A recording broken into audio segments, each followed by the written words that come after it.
আল্লামা যখন ইন্তেকাল করলেন, আমি তখন মালয়েশিয়া থেকে যুক্তরাষ্ট্রে একটা কনফারেন্সে যোগ দিতে যাচ্ছি, কাতার এয়ারলাইন্সে। মালয়েশিয়া থেকে দোহাতে নামলাম।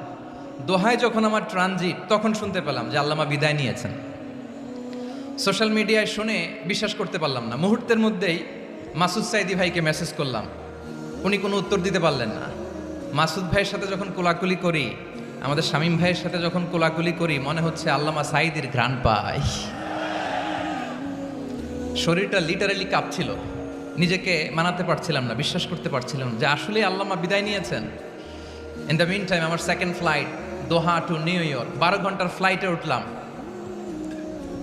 ইন্টারনেট থেকে বিচ্ছিন্ন হলাম। নামার পরে শুনলাম আল্লাহু আকবার, যেখানে ওনাকে কবরস্থ করার কথা ছিল সেখানেও কবর দিতে দেয়া হয় নাই। ছবিগুলো দেখতে লাগলাম, হাসিমাখা মুখ, হাসিমাখা নিথর দেহ।